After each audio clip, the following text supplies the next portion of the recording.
Hi to everyone. So already நம்ம coding decoding பார்த்தீங்க அப்படின்னா நம்ம ரீசெண்ட் கிளாஸில் பார்த்துருந்தோம். இன்றைக்கி பார்த்தீங்க அப்படின்னா இன்னொரு டாபிக் பார்க்க இருக்கிறோம். இந்த topic name distance and direction அப்படின்னு சொல்லி சொல்கிறோம். தமிழில் பொறுத்த வரைக்கும் பார்த்தீங்க அப்படின்னா தொலைவு மற்றும் திசை அப்படின்னு சொல்லி நம்ம சொல்கிறோம், அல்லது தூரம் மற்றும் திசை அப்படின்னு சொல்லி சொல்கிறோம். இதில் என்னென்ன கான்செப்ட் இருக்குது அப்படின்னு சொல்லி பார்த்தீங்கன்னா ரெண்டு விஷயம் தான். ஒன்று என்னென்னு கேட்டிங்கன்னா டிஸ்டன்ஸை கண்டுபிடிக்கணும், இன்னொன்று பார்த்தீங்கன்னா டைரக்ஷனை கண்டுபிடிக்கணும். அதை நமக்கு என்ன பண்ணுவோம் அப்படின்னு கேட்டிங்கன்னா நிறைய டைப்பில் கொஸ்டின்ஸாக கேட்குறாங்க. ஸோ அப்போ இதில் என்னென்ன டைப் ஆஃப் கொஸ்டின்ஸ் இருக்குது அப்படின்றத நம்ம என்ன பண்ணிடலாம் அப்படின்னா ஃபஸ்ட்டு பார்த்துடலாம். ஃபஸ்ட்டு என்னென்னு பார்த்தீங்கன்னா ஃபைண்ட் எ டைரக்ஷன். ஒரு நபர் நடந்து போகிறாரு, அல்லது சைக்கிளில் போகிறாரு, காரில் போகிறாரு. அவர் பார்த்திங்கன்னா நேராக போகிறாரு, அல்லது நார்த்து நோக்கி போகிறாரு, ஈஸ்ட்டை நோக்கி போகிறாரு அப்படின்னு சொல்லி திசைகளை வச்சு கொடுப்பாங்க. அப்போ திசையில் வச்சு கொடுத்ததுக்கப்புறம் என்ன கேட்பாங்க அப்படின்னா அவர் எந்த திசையில் இப்போ இருக்கார், லாஸ்ட்டாக இந்த திசையை நோக்கி பிரயாணம் பண்ணிகிட்ருக்காரு, அல்லது ஆரம்பத்தில் ஆரம்பித்த புள்ளியிலேருந்து இப்போ எந்த திசையில் இருப்பார், அல்லது இப்போ லாஸ்ட்டாக இருக்கார்ல ஃபைனல் பொசிஷன் அங்கே இருந்து ஆரம்ப புள்ளி எந்த திசையில் இருக்கும், இப்படின்றது நமக்கு கொஸ்டினாக கேட்பாங்க. ஓகேவா? ஸோ அப்போ ஃபைண்ட் டைரக்ஷன். இப்போ ஒரு எக்ஸாம்பிளுக்கு பாருங்களேன், இதான் ஒருத்தருடைய ஸ்டார்டிங் பாயிண்ட். அவர் என்ன பண்ணுறாரு அப்படின்னா நார்த்தை நோக்கி போகிறாரு. அப்போ நார்த்துன்றது என்னன்னு சொல்லி நமக்கு தெரியணும். அதுக்கு நம்ம டைரக்ஷனை பற்றி படிக்கணும். டைரக்ஷன் என்னென்ன இருக்குது அப்படின்றத பற்றி நம்ம படிக்கணும். ஸோ அப்போ அந்த டைரக்ஷன்ஸ் அப்படின்றத பற்றி நம்ம இதில் பார்க்க இருக்கோம். ஸோ அந்த கான்செப்டை பார்த்துடலாம். ரெண்டாவது பாருங்கள், ஃபைண்ட் எ டிஸ்டன்ஸ். அப்போ ஒருத்தர் பிரயாணம் பண்ணிய தூரம் எவ்வளவு, ஆரம்ப புள்ளியிலேருந்து இறுதி புள்ளிக்கு என்ன தூரம் இருக்குது, அல்லது ரெண்டு புள்ளிகளை கொடுத்து இந்த ரெண்டு புள்ளிக்கு நடுவில் எவ்வளவு தொலைவு இருக்குது அப்படின்றத கண்டுபிடிக்க சொல்லுவாங்க. அப்போ டிஸ்டன்ஸ். மூணாவது பார்த்தீங்கன்னா டிஸ்டன்ஸும் டைரக்ஷனும் சேர்ந்து கேட்பாங்க, ரெண்டையும் கம்பைன் பண்ணி டைரெக்டாக கேட்பாங்க. ஸோ அப்போ மூணாவது நம்ம என்னென்னு கேட்டிங்கன்னா ரெண்டையும் கம்பைன் பண்ணி டிஸ்டன்ஸும் கண்டுபிடிக்கணும், டைரக்ஷனும் கண்டுபிடிக்கணும், ரெண்டும் சேர்ந்து கண்டுபிடிக்கிற மாதிரி ஒரு இதை கொடுப்பாங்க. அதான் find A distance and direction அப்படின்னு சொல்கிறோம். இது மூணாவது டைப், அதையும் பார்த்துடணும். அடுத்து பார்த்தீங்கன்னா ரெண்டு புள்ளிகளுக்கு இடைப்பட்ட குறைந்தபட்ச தொலைவு, ஷார்ட்டஸ்ட் டிஸ்டன்ஸ் அப்படின்னு சொல்லுவாங்க. இந்த ஷார்ட்டஸ்ட் டிஸ்டன்ஸ் வரும்போது நம்ம இதில் என்ன பண்ணுவோம் அப்படின்னா பிதாகரஸ் தியரத்தை நம்ம யூஸ் பண்ணோம். ஓகே, பிதாகரஸ் தியரம் நமக்கு ஆல்ரெடி தெரியும்.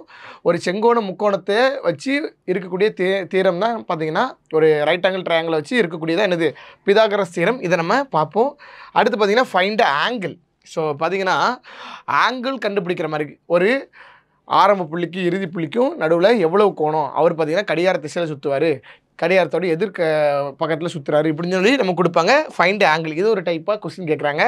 கடைசியாக பார்த்தீங்கன்னா ஃபைண்ட் ஏ ஷேடோ டைரக்ஷன். அப்போ பாருங்கள், ஒரு மனிதனுடைய திசை மட்டும் இல்லாமல் மனிதனால் உருவாக்கப்படக்கூடிய அல்லது ஒரு உயிரற்ற பொருளால் உருவாக்கப்படக்கூடிய ஒரு பொருளுடைய திசை எந்த, அதோடைய ஷேடோ எந்த திசையை நோக்கி இருக்கும், நிழல் எந்த திசையை நோக்கி இருக்குன்னு சொல்லி கேட்பாங்க. இது ஆறாவது டைப்.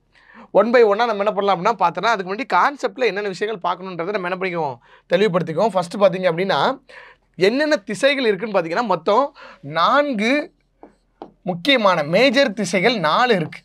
4 மேஜர் டைரக்ஷன் இருக்குது, 4 மைனர் டைரக்ஷன் இருக்குது. அது என்னன்னு கேட்டிங்கன்னா ஃபஸ்ட்டு மேஜர் டைரக்ஷன் பார்க்கும்போது எப்போவுமே நார்த் அப்படின்றது மேல் நோக்கி இருக்கக்கூடியது. இதை மறந்துடக்கூடாது. ஏன் சார் நார்த் மேலே போடுறீங்க, இதுதான் கான்செப்ட்டு. இந்த டாப்பிக்கில் நீங்கள் தெரிஞ்சுக்க வேண்டியது, இந்த டாப்பிக்கில் நீங்கள் ஸ்டாட்டிக்காக ஒரு விஷயத்தை தெரிஞ்சுக்க வேண்டியது என்னென்னு கேட்டிங்கன்னா நார்த் ஆல்வேஸ் அப்பர் டைரக்ஷன். வடக்கு திசை எப்போதும் எப்படி இருக்கும், மேலே இருக்கக்கூடியது. வடக்குக்கு அப்படியே ஆப்போசிட்டாக இருக்குது என்னதுன்னு கேட்டிங்கன்னா தெற்கு. நீங்கள் கூட படிச்சிருப்பீங்க. இப்போ இந்த மாதிரி நம்ம பூமி எடுத்துக்கிட்டோம் அப்படின்னா இது என்ன சொல்லுவோம், வட அரைக்கோளம், நார்த்தன் ஹெமிஸ்பியர்னு சொல்லி சொல்லுவோம். இது சதர்ன் ஹெமிஸ்பியர் அப்படி தானே. அப்போ மேலே எப்போவுமே என்ன இருக்குன்னு கேட்டிங்கன்னா நமக்கு நார்த் இருக்கும், கீழே என்ன இருக்கும் அப்படின்னு கேட்டிங்கன்னா சவுத்து, ஆப்போசிட்டில் என்ன இருக்கும் தெற்கு, வடக்குக்கு ஆப்போசிட்டில் தெற்கு. அதேமாதிரி பாருங்கள், நார்த்தில் இருந்து ரைட் சைடு டைரக்ஷன், அதாவது பார்த்திங்க அப்படின்னா வலது பக்கத்தில் போனோம் அப்படின்னா கடிகார திசைக்கு அப்படின்னு சொல்லி சொன்னாலும் கரெக்டு தான். கடிகார திசையில் பார்த்தீங்கன்னா என்ன திசை வரும்னு கேட்டிங்கன்னா கிழக்கு, ஈஸ்ட் வரும். ஓகே, கிழக்கு திசை நமக்கு வரும்.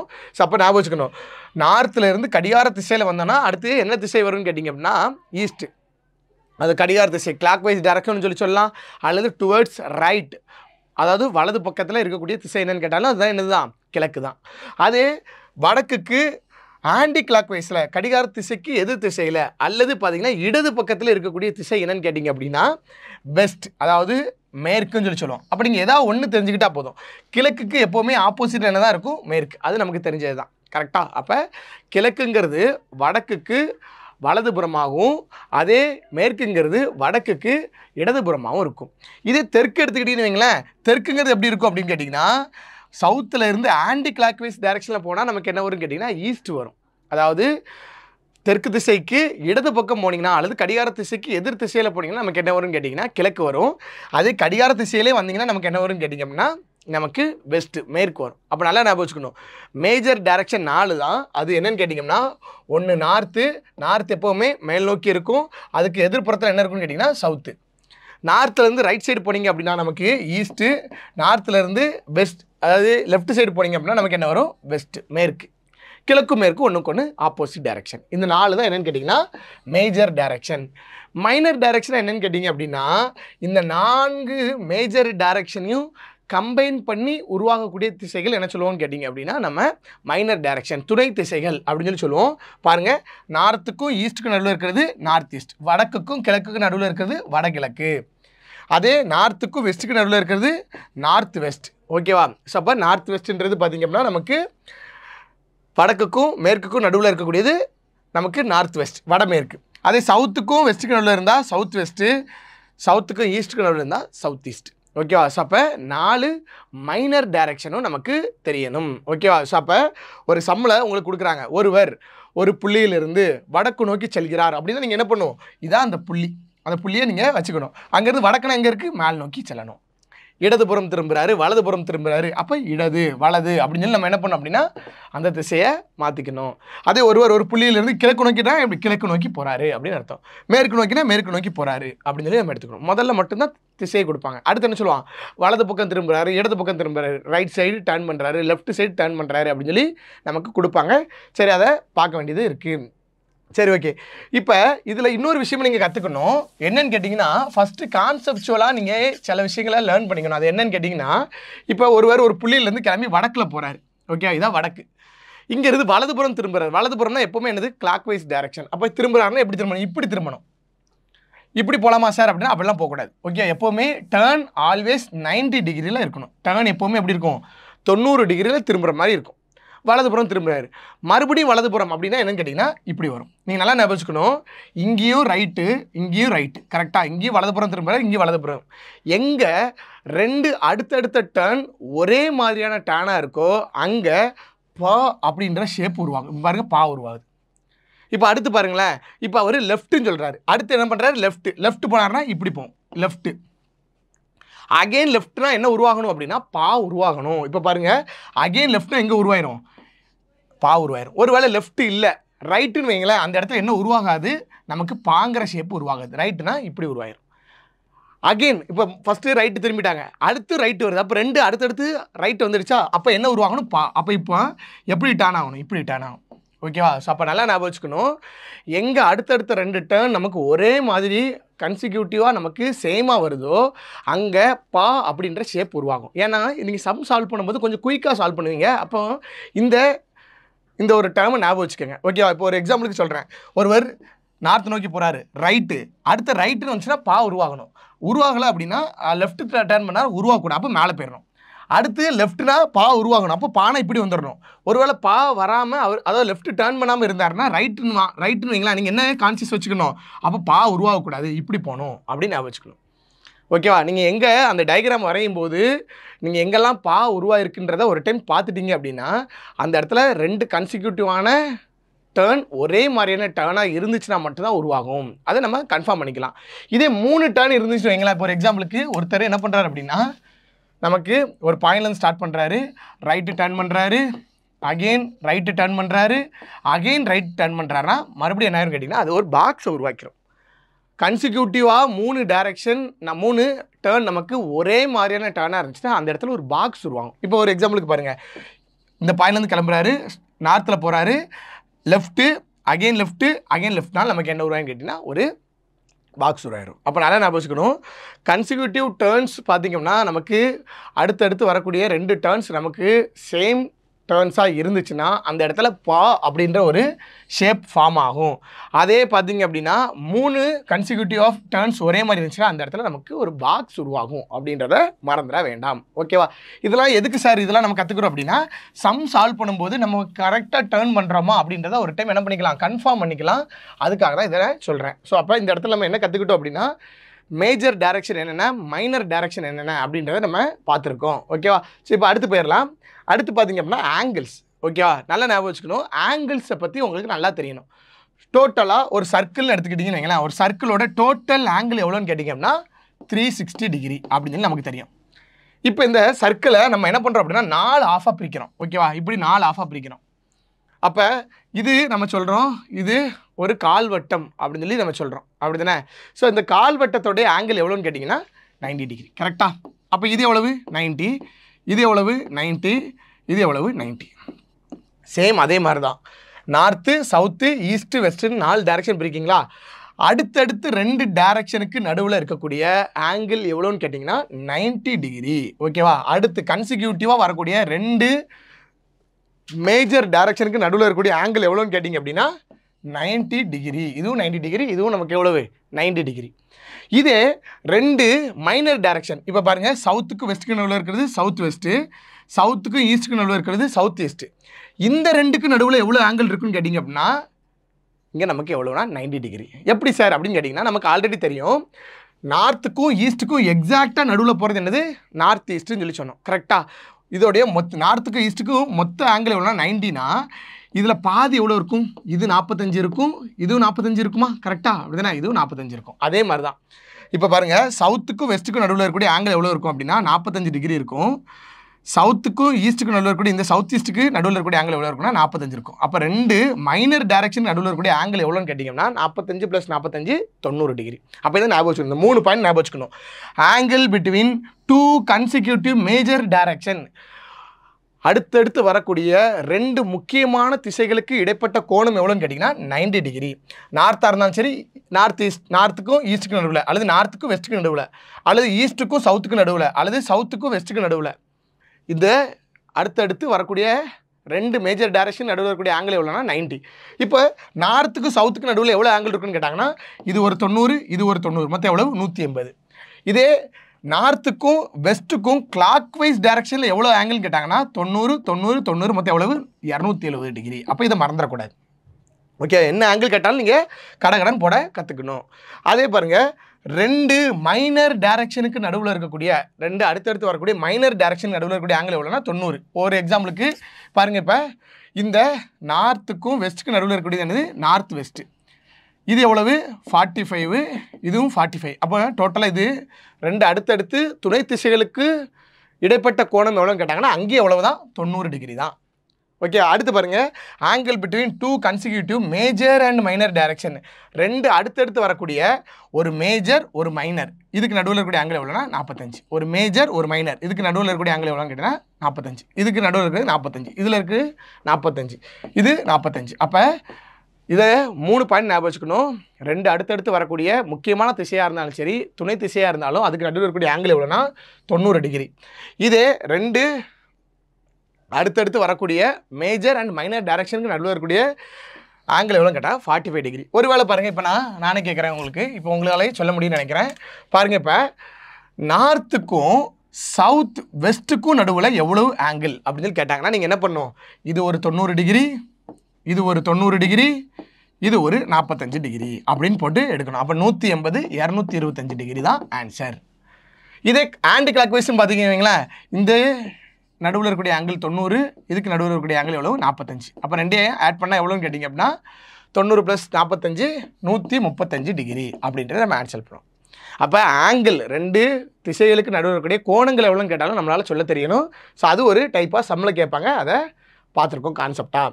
அடுத்து பாருங்கள், ஷேடோவை பொறுத்த வரைக்கும் நமக்கு நல்லா தெரிஞ்சுக்கணும், நிழல்கள் அப்படின்றது உருவாகிறதுக்கு 3 கேரக்டர் ரொம்ப முக்கியமானது, அதாவது 3 ஆப்ஜெக்ட் ரொம்ப முக்கியமானது. ஒன்று, ஒரு ஒளியை தடுக்கக்கூடிய பொருள் கண்டிப்பாக தேவைப்படும். ஒளியை தடுக்கக்கூடிய பொருள் தான் ஒரு பொருள், அந்த பொருள் அது மேலே ஒளி வந்து படணும். அப்போ ஒளி நமக்கு லைட் சோர்ஸ் ஒன்று வேணும், அதாவது ஒளி மூலம் சொல்லுவோம், லைட் சோர்ஸ்னு ஒன்று வேணும். அதை தடுக்கக்கூடிய ஒரு ஆப்ஜெக்ட் ஒரு பொருள் ஒன்று வேணும். அந்த ஷேடோவை பிடிக்கிறதுக்கு ஒரு ஸ்க்ரீன் ஒன்று வேணும். இது நம்ம சயின்ஸில் படிப்போம். கரெக்டாக? அப்போ லைட் சோர்ஸு, ஆப்ஜெக்ட்டு, ஸ்க்ரீன், இந்த 3 இருந்துச்சுன்னா அந்த இடத்துல என்ன உருவாகும்னு கேட்டிங்கன்னா ஷேடோ. அதே மாதிரி எப்போவுமே லைட் சோர்ஸ் எந்த டைரக்ஷன் இருக்கோ அந்த டைரக்ஷனுக்கு ஆப்போசிட் டைரக்ஷனில் தான் நமக்கு என்ன உருவாகும்னு கேட்டிங்க அப்படின்னா நமக்கு நிழல்கள் உருவாகும். சூரியன் இப்போ நமக்கு கிழக்கில் இருக்குன்னு வைங்களேன், ஷேடோ எங்கே உருவாகும்னு கேட்டிங்கன்னா மேற்கில் உருவாகும். சூரியன் மேற்கில் இருந்துச்சு அப்படின்னா ஷேடோ எங்கே உருவாகும், கிழக்கில் உருவாகும். அதாவது நல்லா ஞாபகம் வச்சுக்கணும், shadow always fall on opposite side of light source அப்படின்னு சொல்லி சொல்லுவாங்க. அதாவது நிழல்கள் எப்போதும் ஒளி மூலத்திற்கு எதிர் திசையில் தான் நிழல்களை உருவாக்கும். இதை மறந்துடாதீங்க, இது ரொம்ப முக்கியமான பாயிண்ட். ஓகேவா? ஸோ அப்போ நமக்கு இதில் 2 கான்செப்ட் வச்சு நமக்கு கொஸ்டினாக கேட்பாங்க. ஒன்று சன் ரைஸு, இன்னொன்று சன் செட்டு. ஓகேவா? சன் ரைஸ் அப்போ நிழல் எங்கே உருவாகும், சன் செட் அப்போ நிழல் எங்கே உருவாகும் அப்படின்றது நமக்கு கொஸ்டினாக கேட்பாங்க. இப்போ பாருங்கள், இது நம்ம ஈஸ்ட் சைடில் இருக்குது. ஈஸ்ட் சைட்னா இது என்னது? சன்ரைஸ். அப்படி தான் நமக்கு தெரியும். காலையில் நமக்கு கிழக்கில் தான் சூரியன் இருக்கும். அப்போ ஈஸ்ட். ஓகேவா? இப்போ பாருங்கள், ஒருத்தர் என்ன பண்ணுறாரு அப்படின்னா ஈஸ்ட் டைரக்ஷனை பார்த்து நிற்கிறாரு. இதான் அவர் நிற்கக்கூடிய டைரக்ஷன். இப்போ இங்கே பார்த்து நின்றுட்டுருக்காரு. நமக்கு ஆல்ரெடி தெரியும் சன்னு எப்போவுமே காலையில் எங்கே இருக்கும்? கிழக்கில் இருக்கும். அப்போ சன்னு தான் நமக்கு ஒளி மூலம். அப்போ நிழல் உருவாச்சுன்னா எங்கே உருவாகும்? மேற்கு சைடில், பின்னால் உருவாகும். கரெக்டாக? அப்போ பின் சைடில் உருவாகும். அதான் உங்களுக்கு கொடுத்துருக்காங்க பாருங்கள். சூரிய உதயத்தின் போது நமக்கு எங்கே நிழல் உருவாகும்னு கேட்டிங்கன்னா, கிழக்கை பார்த்து நின்றுங்கன்னா எங்கே உருவாகும்னு கேட்டிங்கன்னா நிழல் அந்த நபருக்கு பேக் சைடில் உருவாகும். அதனால் ஞாபகம் வச்சுக்கணும். கிழக்கை பார்த்து நிற்கிறாரு சூரிய உதயத்தின் போது, அவரோட நிழல் எங்கே உருவாகும்? பின்னால். அவருக்கு பின்னால் தான் என்ன இருக்குது? மேற்கு இருக்குது. மேற்கில் தான் உருவாகும். இதே அந்த நபர் என்ன பண்ணுறாரு அப்படின்னா சூரிய உதயத்தின் போது மேற்கை பார்த்து நிற்கிறார். இப்படி பார்த்து நிற்கிறார். இப்படி பார்த்து நிற்கிறார். சூரியன் எங்கே தான் இருக்குது? கிழக்கில் தான் இருக்குது. கரெக்டாக? அப்போ நிழல் எங்கே உருவாகும்?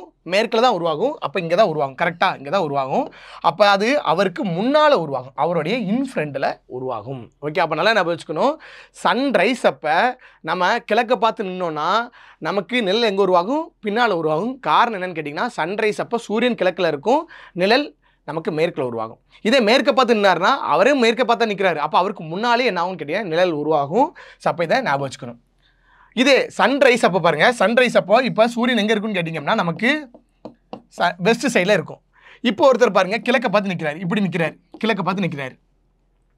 இப்போ என்னாகும்? சூரிய ஒளி அவர் மேலே பட்டு நிழல் எங்கே உருவாகும்? அவருக்கு முன்னாலே உருவாயிரும். ஏன்னா இப்போ சூரியன் எங்கே இருக்குது? மேற்கில் இருக்குது. நிழல் எங்கே உருவாகணும்? கிழக்கில் உருவாகணும். அப்போ நல்லா நான் வச்சுக்கணும். சூரியன் மறைவின் போது, ஓகேவா? ஸோ அப்போ இங்கே நிழல் நமக்கு எங்கே உருவாகும்னு கேட்டிங்கன்னா கிழக்க பார்த்து நிற்கும்போது அவருக்கு முன்னாலே உருவாகும். இதே சூரியன் மறைவின் போது ஒருத்தர் மேற்க பார்த்து நிற்கிறாரு. மேற்க பார்த்து நிற்கிறாரு. இப்படி நிற்கிறார். இப்படி நிற்கிறார்.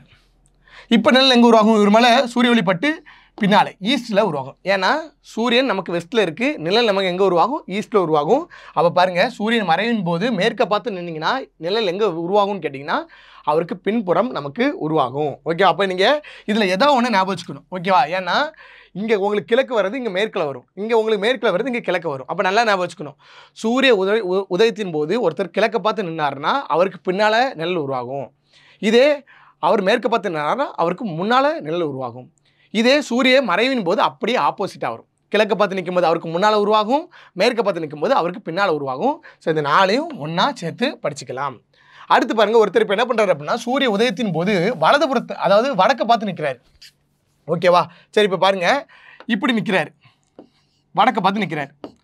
அப்போ என்னன்னு கேட்டிங்கன்னா சூரியனோட நிழல் இவர் மேலே பட்டு சூரியன் இருக்க திசைக்கு எதிர் திசை. அப்போ அதாவது எந்த சைடில் உருவாகும்னு கேட்டிங்கன்னா இந்த சைடு நமக்கு நிழல் உருவாகும். கரெக்டாக? அப்படி தானே? இப்போ இவர் வடக்க பார்த்து நிற்கிறாரு. இவருக்கு இதுதான் லெஃப்ட்டு, இதுதான் ரைட்டு. ஓகேவா? கரெக்டு தானே? இப்போ இவர் மேலே சூரிய வெளிச்சம் பட்டு நிழல் எங்கே உருவாகும்னு கேட்டிங்கன்னா அவருக்கு, அதாவது சூரியனுக்கு எதிர் திசையில், அதாவது லெஃப்ட் சைடில் நிழல் உருவாகும்.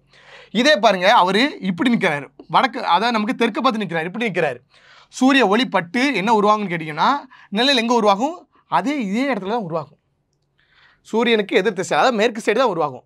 மேற்குங்கிறது தெற்க பார்த்து நிற்கும்போது ரைட் சைடா லெஃப்ட் சைடான்னு கேட்டிங்க அப்படின்னா ரைட்டு சைடு. இதான் ரைட்டு, இதான் லெஃப்ட். நீங்கள் நல்லா பார்த்தீங்கன்னா தெரியும். ஓகே? அப்போ நல்லா ஞாபகம் வச்சுக்கணும். நீங்கள் ஒரே கான்செப்ட் மட்டும் தெளிவாக ஞாபகம் வச்சுக்கோங்க. சன்ரைஸ் ஆகுது அப்படின்னா நமக்கு சூரியன் கிழக்கில் இருக்கும். அப்போ நிழல் எங்கே உருவாகும் கேட்டிங்கன்னா மேற்கில் உருவாகும். ஞாபகம் வச்சுக்கணும். ஓகேவா?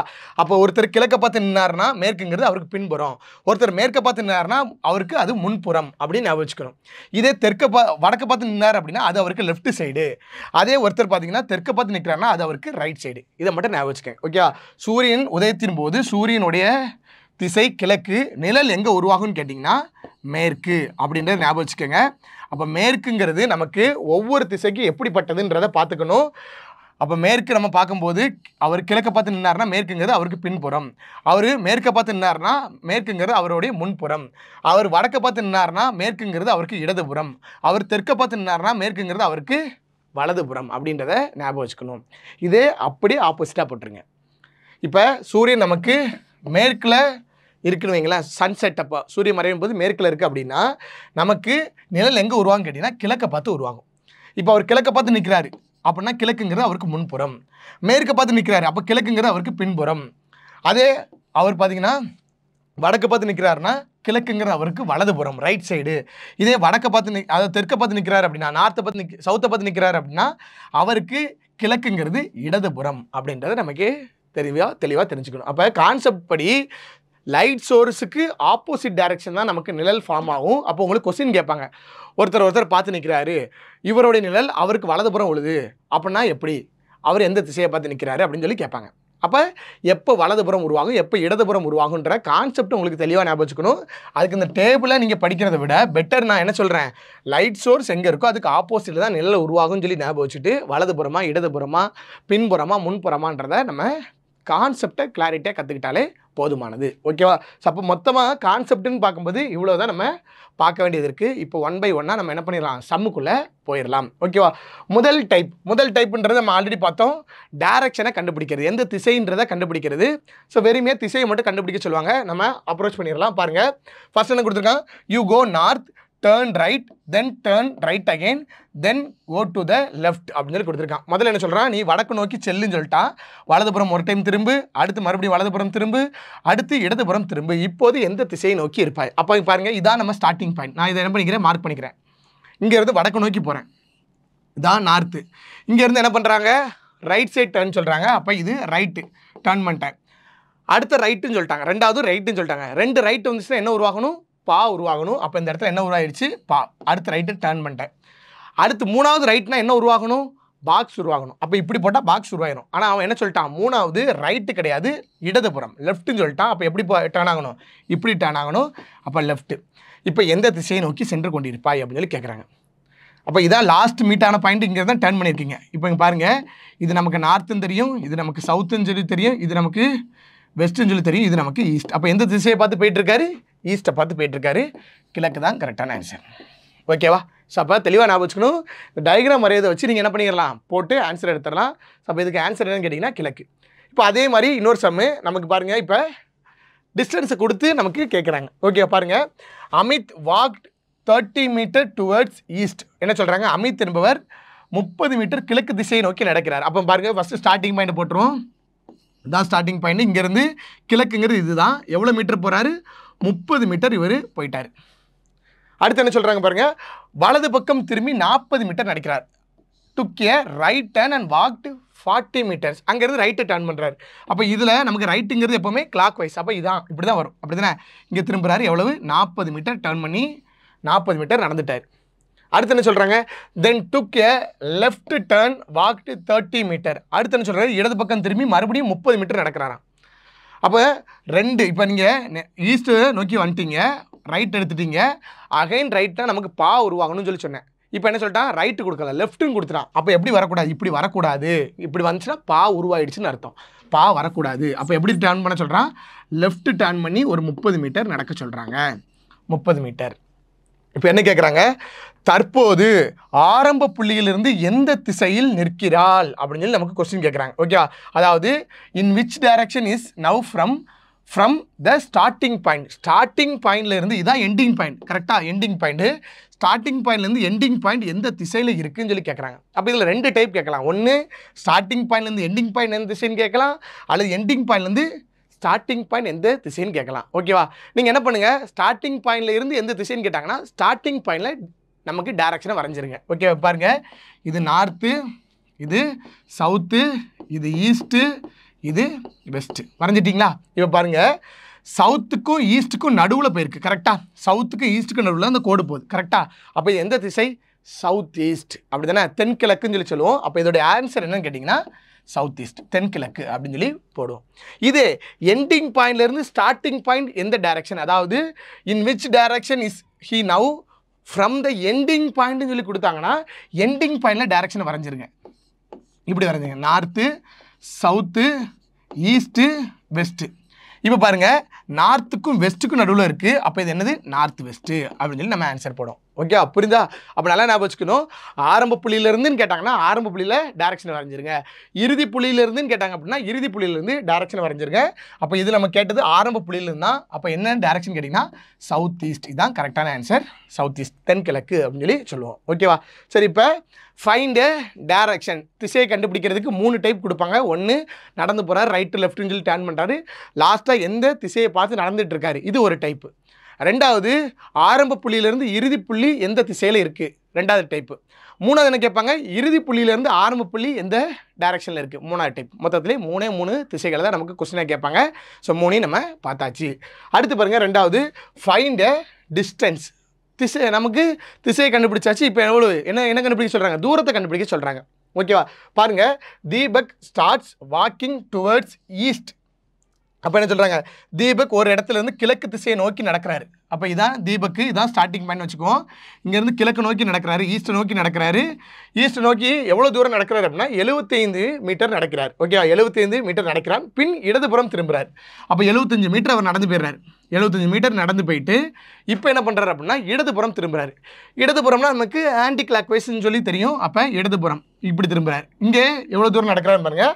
After 75 metre he turns left and walk 25 metre straight. அப்போ மறுபடியும் என்ன பண்ணுறாரு, லெஃப்ட் எடுத்து 25 மீட்டர் அவர் என்ன பண்ணுறாரு அப்படின்னா நடக்கிறாரு.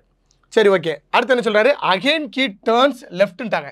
2 லெஃப்ட் வந்துச்சுன்னா என்ன உருவாகணும், பா உருவாகணும். அப்போ இப்படி போய் இப்படி வந்தால் தானே பா உருவாகும். அப்போ அகெயின் ஒரு லெஃப்ட்டு டேர்ன் பண்ணி எவ்வளோ மீட்டர் நடக்கிறாரு அப்படின்னா 40 மீட்டர் ஸ்ட்ரைட்டாக நடக்கிறார். அப்போ 40 மீட்டர் 40 மீட்டர் நடந்துட்டார். ஓகேவா? Again he turns to the left walk of 25 metre. Again left. அப்போ பாருங்கள், ஃபஸ்ட்டு லெஃப்ட்டு, அகெயின் லெஃப்ட்டு, இன்னொரு லெஃப்ட் வந்துச்சுன்னா என்ன உருவாகணும், பாக்ஸ் உருவாகணும். இப்படி டேர்ன் பண்ணால் மட்டும்தான் நமக்கு பாக்ஸ் உருவாகும். கரெக்டாக? அப்போ இப்படி தான் டேர்ன் பண்ணுறாரு. டேர்ன் பண்ணி எவ்வளோ மீட்டர் நடக்கிறாருன்னா 25 மீட்டர் நடக்கிறார். நல்லா ஞாபகம் வச்சுக்கணும். இங்கேயும் 25, இங்கேயும் 25னா இந்த பாயிண்ட்லேருந்து ஸ்டார்ட் பண்ணி மேல் பாயிண்ட் போயிருக்கீங்க. அப்போ அகெயின் மேல் பாயிண்ட்லேருந்து 25 மீட்டர் ஸ்டார்ட் பண்ணி வந்தீங்கன்னா என்ன பண்ணிடணும், கீழே இருக்கக்கூடிய கூட டச் பண்ணுற மாதிரி வந்துடணும். அப்போ அகெயின் லெஃப்ட் எடுத்து என்ன பண்ணிட்டார் அப்படின்னா 25 மீட்டர் நடந்துடுறாரு. ஓகேவா? இப்போ என்ன சொல்கிறாங்க, இதுதான் எண்டிங் பாயிண்ட். என்ன கொஸ்டின் கேட்குறாங்க, ஆரம்ப புள்ளியிலேருந்து எவ்வளோ தூரத்தில் இருக்கிறாருன்னு சொல்லி கேட்குறாங்க. அப்போ ஆரம்ப புள்ளியிலேருந்து அவர் எவ்வளோ தூரமாக இருக்காரு அப்படின்றது நமக்கு கொஸ்டினை கேட்குறாங்க. ஈஸியாக கண்டுபிடிச்சிடலாம். பாருங்கள், இது மொத்தம் எவ்வளோன்னு கேட்டிங்கன்னா 75 மீட்டர் அவர் இங்கே நடந்துட்டார். பின்னால் எவ்வளோ தூரம் நடந்திருக்காரு பாருங்கள். இப்போ 75 மீட்டர் இங்கே நடந்துட்டார், 25 மேலே போயிட்டார், 40 மீட்டர் மறுபடியும் பின்னாடி வந்துட்டார். அப்போ இது 40னா கண்டிப்பாக இது எவ்வளோ தான் இருக்கும் அப்படின்னா 40 மீட்டர் தான் இருக்கும். அதில் மாற்றமே கிடையாது. கரெக்டாக? ஏன்னா அடுத்து டேர்ன் பண்ணி நேராக மறுபடியும் ஸ்டார்ட் பண்ண அந்த கோட்டுக்கே வந்துட்டார். அப்போ இது 40னா இது 40. டோட்டல் இந்த லென்த் எவ்வளோன்னு கேட்டிங்கன்னா 75. 75ல் இந்த 40 ரிட்டன் வந்துட்டார். அப்போ மீதி எவ்வளோ இருக்குன்னா, இதுதான் ஸ்டார்டிங் பாயிண்ட்டு, இது எண்டிங் பாயிண்ட்டு. இந்த ரெண்டுக்கு நடுவில் இருக்கக்கூடியது எவ்வளோன்னு கேட்டிங்கன்னா 75 மீட்டர் மைனஸ் 40 மீட்டர் போட்டிங்கன்னா ஆன்சர் எவ்வளவு, 35 மீட்டர். 35 மீட்டர் தான் கரெக்டான ஆன்சர். ஸோ அப்போ நமக்கு ஆன்சர் இங்கே பாருங்கள், 25 மீட்டர், 50 மீட்டர், 115 மீட்டர்னு சொல்லி கொடுத்துருக்காங்க. எது ஆன்சர் இல்லையா, அப்போ நன் ஆஃப் திஸ், எதுவும் இல்லை. இதுதான் கரெக்டான ஆன்சர். கரெக்டான ஆன்சர் இங்கே எவ்வளோ கேட்டிங்கன்னா 35 மீட்டர். ஏன்னா 40 மீட்டர் முன்னாடி போயிட்டார், பின்னால் 40 மீட்டர், 75 மீட்டர் முன்னாடி போயிட்டார், பின்னால் எவ்வளோ வந்திருக்காரு, 40 வந்துட்டார். அப்போ மீதி எவ்வளோ வரணும் நமக்கு, 35 மீட்ரு கேப் இருக்கும். அப்போ இது 35 தான் கரெக்டான ஆன்சர். அடுத்து பாருங்கள், டைப் 2ல் ரெண்டாவது சம்மு, அதே டிஸ்டன்ஸ் கண்டுபிடிக்கிறது தான். சரி, என்ன கொடுத்துருக்காங்க பாருங்கள், Rohan walks a distance of 3 kilometre towards north. அதாவது ரோஹன் வடக்கு திசையை நோக்கி 3 கிலோமீட்டர் நடக்கிறார். அப்போ இதான் அவருடைய ஸ்டார்டிங் பாயிண்ட், ரோஹனுடைய ஸ்டார்டிங் பாயிண்ட்டு. வடக்கு நோக்கி என்ன பண்ணுறாரு, இதான் வடக்கு நோக்கி என்ன பண்ணுறாரு, 3 கிலோமீட்டர் நடந்து போயிடுறாரு. இடதுபுறம் திரும்பி 2 கிலோமீட்டர் மறுபடியும் நடக்கிறாரு. அதாவது லெஃப்ட் டேர்ன் பண்ணி அகெயின் 2 கிலோமீட்டர். அப்போ இதான் நமக்கு லெஃப்ட் டேர்ன் பண்ணி எவ்வளோ போகிறாரா, 2 கிலோமீட்டர். லெஃப்ட் டேர்ன் பண்ணி 2 கிலோமீட்டர் நடந்துடுறாரு. அடுத்து என்ன சொல்கிறாங்க, ஹி அகெயின் டேர்ன்ஸ் லெஃப்ட். அப்போ ரெண்டாவது மறுபடியும் என்ன பண்ணுறாரு அப்படின்னா இடதுபுறம் திரும்புறாரு. அப்போ 2 இடது வந்துச்சுன்னா என்ன உருவாகணும், பாக்ஸ். மேலே போனீங்கன்னா பாக்ஸ் உருவாகாது. அப்போ கீழே தான் வரணும். எவ்வளவு, 2 மீட்டர். இது மொத்தமாக 3. அப்போ நம்ம 2ன்னு போடும்போது அதை விட கொஞ்சம் சின்னதாக போட்டுக்கணும். டயக்ராம் வரையும் போது அந்த விஷயத்தெல்லாம் கரெக்டாக ஃபாலோ பண்ணிக்கணும். 3ன்றப்ப கொஞ்சம் அதிகமாக இருக்கணும், 2ன்றப்ப அதை விட கொஞ்சம் கம்மியாக இருக்கணும். அப்போ மறுபடியும் மறுபடியும் இடதுபுறம் திரும்பி எவ்வளோ தான் நடக்கிறார், 3 தான் நடக்கிறார். அப்போ 3னா என்ன வந்துடணும், இதே சேம் லைனுக்கு நேராக வந்துடணும். ஏன்னா 3 கிலோமீட்டரு அவர் மேலே போயிருக்க மாதிரி 3 கிலோமீட்டர் அவர் என்ன பண்ணிட்டார், கீழே வந்துட்டார். அப்போ 3ங்கிறது நமக்கு மேலே போன மாதிரி, அப்போ கீழே 3 வந்துட்டார். அப்போ சேம் அதே மாதிரி வந்துடும். ஓகே, ரெண்டாவது லெஃப்ட் எடுத்து 3 கிலோமீட்டர் வந்துட்டார். அடுத்து என்ன சொல்கிறாங்க பாருங்கள், at this point he turns to his left and walk 3 kilometre. மறுபடியும் லெஃப்ட் எடுக்கிறாராம். அப்போ 3 லெஃப்ட் வந்துட்டா என்ன ஆகும் பாருங்க, மறுபடியும் இடதுபுறம் திரும்புறாரு, 3 கிலோமீட்டர் நடக்காரு. பாருங்க மறுபடியும் லெஃப்ட் எடுத்துட்டார் அப்படின்னா என்ன ஆயிருன்னு கேட்டிங்க அப்படின்னா பாக்ஸ் உருவாகணும். அப்போ இப்படி போனால் தான் பாக்ஸ் உருவாகணும். எங்கே எவ்வளோ போகிறாராம் 3 கிலோமீட்டர். நமக்கு ஆல்ரெடி தெரியும் இது 2 கிலோமீட்டர். அதான் நம்ம லெஃப்ட் சைடு வந்தது 2 கிலோமீட்டர். இப்போ ரைட் சைடு எவ்வளோ தூரம் போகிறோமா 3 கிலோமீட்டர் போகிறோம். அப்போ இங்கே 2 போயிடும், மீது 1 கிலோமீட்டர் நம்ம என்ன பண்ணுவோம் ஸ்டார்டிங் பாயிண்டே தாண்டி போயிருப்போம். ஸோ அப்போ மொத்தம் எவ்வளவுன்னு கேட்டிங்கன்னா இது மொத்தமாக சேர்த்து 3 கிலோமீட்டர் நடந்துட்டார். இதுதான் அவருடைய எண்டிங் பாயிண்ட். இப்போ என்ன கேட்குறாங்க அப்படின்னா ஆரம்ப புள்ளியிலேருந்து எத்தனை கிலோமீட்டர் அவர் நடந்திருப்பார். இப்போ ஆரம்ப புள்ளியிலேருந்து லாஸ்ட்டாக நடந்து முடிச்ச அந்த எண்டிங் பாயிண்ட் எவ்வளோ தூரத்தில் இருக்குது அப்படின்றது தான் கொஸ்டின். அப்போ இதான் ஸ்டார்டிங் பாயிண்ட், இது எண்டிங் பாயிண்ட். எவ்வளோ தூரம் இருக்குது 1 கிலோமீட்டர். புரியுதா என்னென்னு நல்லா ஞாபகம் வச்சுக்கணும்.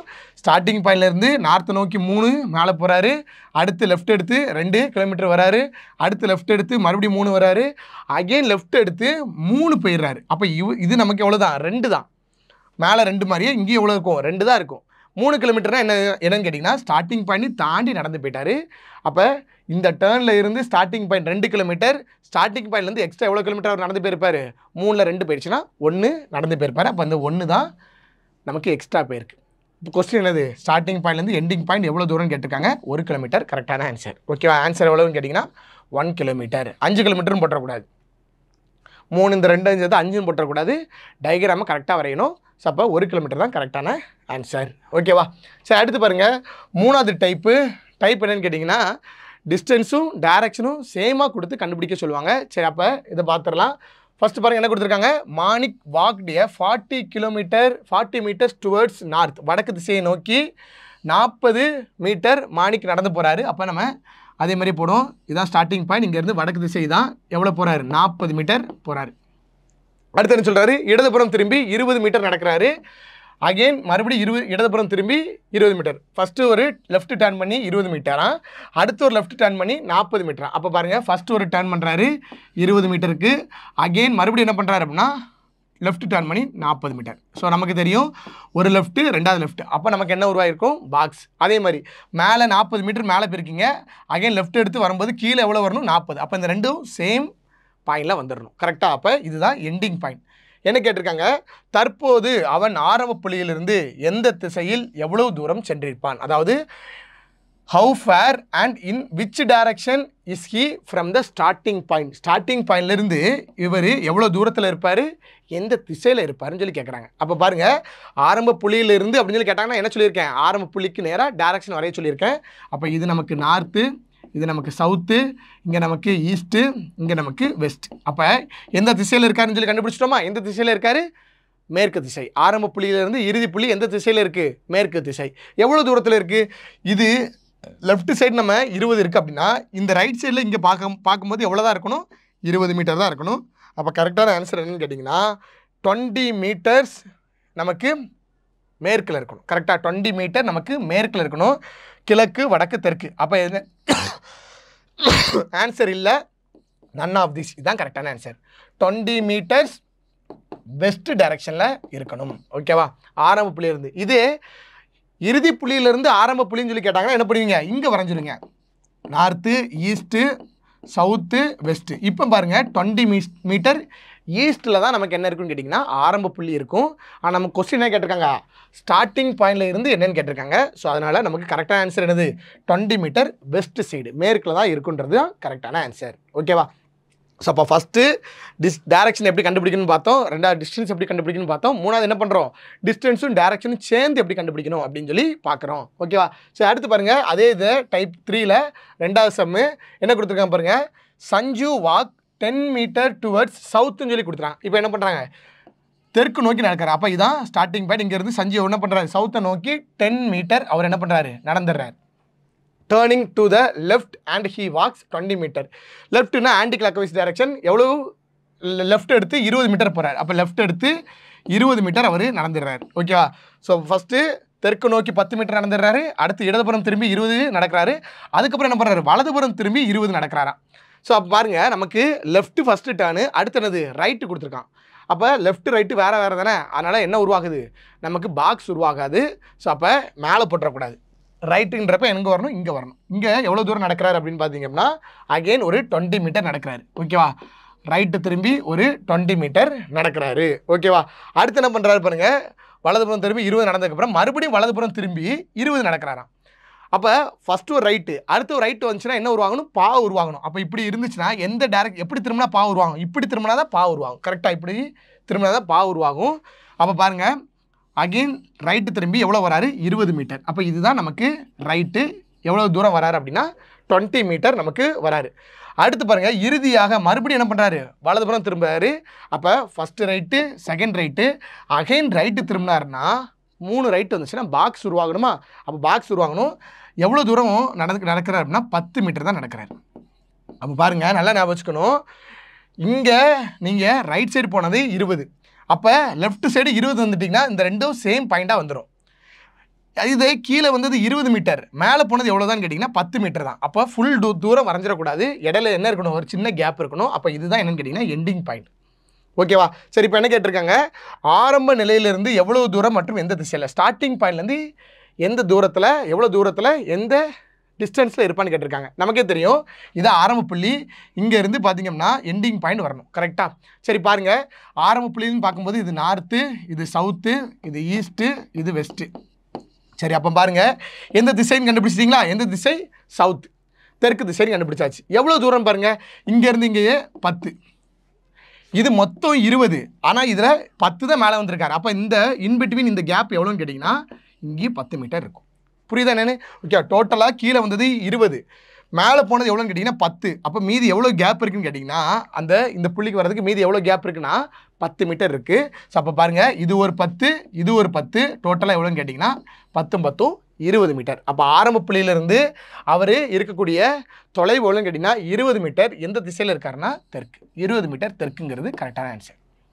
புரியுதா என்னென்னு? ஓகேவா, ஸோ நீங்கள் டிஸ்டன்ஸ் வரையும்போது இந்த டயக்ராம் ரொம்ப முக்கியமானது.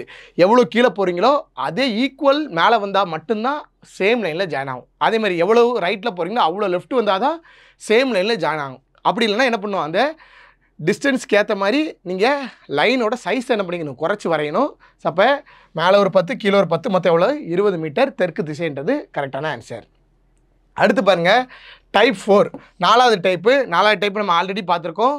என்ன கண்டுபிடிக்கணும் அப்படின்னு கேட்டிங்க அப்படின்னா நமக்கு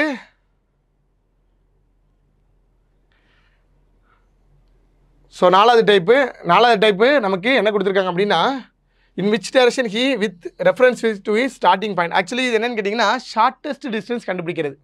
இதில் என்ன கொடுக்கல அப்படின்னா ஷார்ட்டஸ்ட் டிஸ்டன்ஸுன்ற ஒரு வார்த்தை கொடுக்கல, ஆனால் ஷார்ட்டஸ்ட் டிஸ்டன்ஸுன்ற ஒரு கான்செப்ட்டு நமக்கு பிதாகரஸ் தேற்றத்துலேருந்து வரும். எப்படி அதை அப்ளை பண்ணுவோம், எப்படி அது அப்ளை ஆகுன்றதை நம்ம பார்ப்போம். இது வரைக்கும் நம்ம பார்த்த சம் எல்லாமே ஸ்ட்ரெயிட் லைனில் ஆரம்ப புள்ளியும் இறுதி புள்ளியும் ஜாயின் ஆகிற மாதிரி இருந்துச்சு. கரெக்டாக அப்படி தானே? ஆரம்ப புள்ளிக்கும் இறுதி புள்ளிக்கும் நம்ம எப்படி பண்ணுவோம், ஸ்ட்ரெயிட்டாக லைன் வரைஞ்சி ஜாயின் பண்ணுற மாதிரி இருந்துச்சு. இனிமேல் எப்படி இருக்குன்னு கேட்டிங்கன்னா டைகனலாக ஜாயின் ஆகிற மாதிரி இருக்கும். அதாவது சாய்வாக ஜாயின் ஆகிற மாதிரி இருக்கும். சாய்வாக ஜாயின் ஆகும்போது அது எதை உருவாக்கும்னு கேட்டிங்கன்னா செங்கோண முக்கோணத்தை உருவாக்கும். செங்கோண முக்கோணம் சொல்லி பார்க்கும்போது பிதாகரஸ் தியரம் நமக்கு வரும். ஓகே, அது எப்படின்றத பார்ப்போம். ஃபஸ்ட்டு பாருங்கள், Kunal walk 10 kilometre towards north. பாருங்கள், குணால் ஸ்டார்ட் பண்ணுறாரு, 10 கிலோமீட்டர் எங்கே போகிறாரு அப்படின்னா நார்த்தை நோக்கி போகிறாரு. ஓகே, நார்த்தை நோக்கி 10 கிலோமீட்டர் போயிட்டார். From there he walks 6 kilometre towards south. அதாவது என்ன சொல்கிறாரு, ஃபஸ்ட்டு வடக்கு திசையை நோக்கி 10 கிலோமீட்டர் நடந்துட்டார்.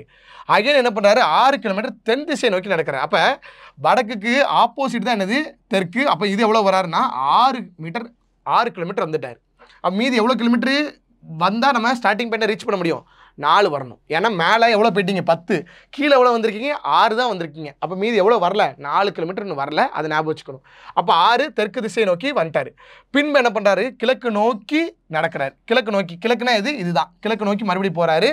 கிழக்கு நோக்கி எவ்வளோ போகிறாருன்னா 3 கிலோமீட்டர் போகிறார். கிழக்கு நோக்கி ஒரு 3 கிலோமீட்டரு அவர் நடந்துட்டார். கிழக்கு நோக்கி ஒரு 3 கிலோமீட்டர் நடந்துட்டார்.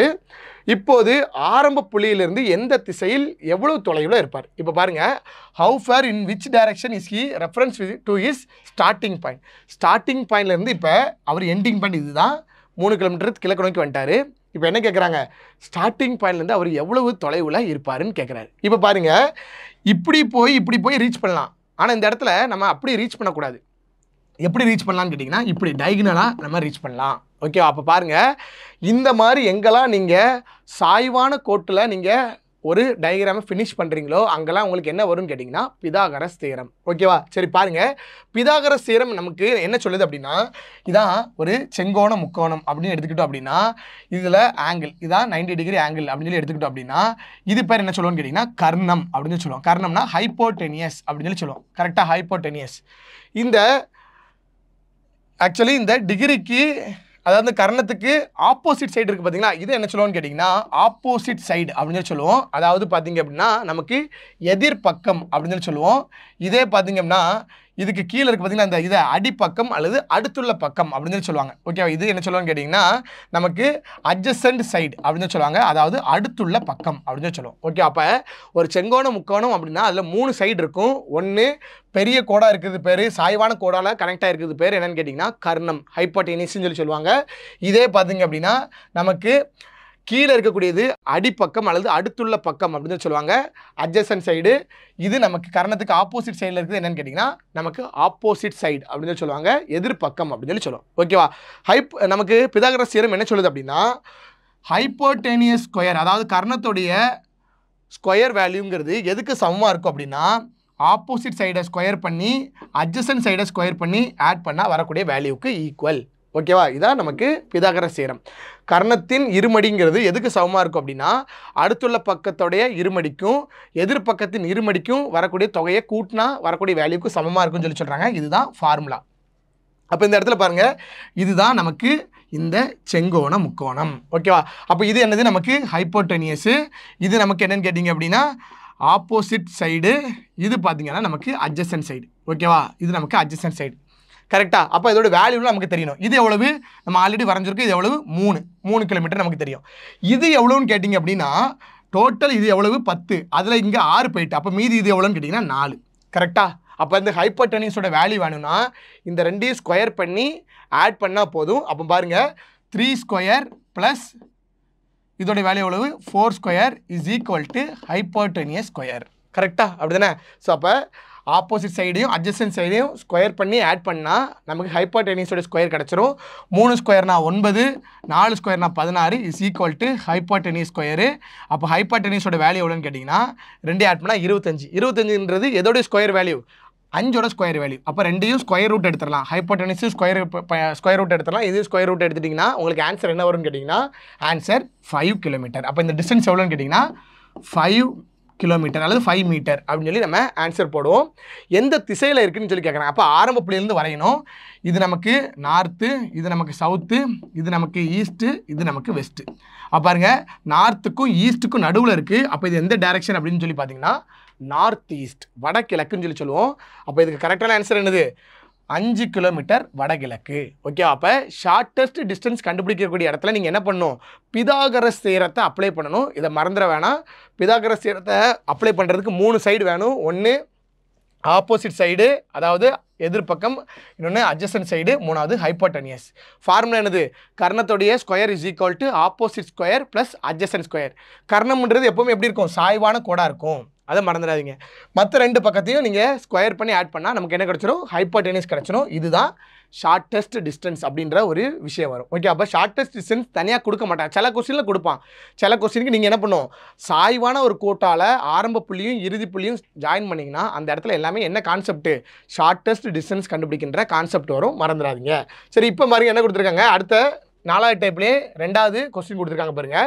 எ man walks 1 kilometre towards east. பாருங்கள், ஸ்டார்டிங் பாயிண்ட்லேருந்து என்ன பண்ணுறாரு அப்படின்னா 1 கிலோமீட்டர் ஈஸ்ட்டை நோக்கி நடந்துட்டார்.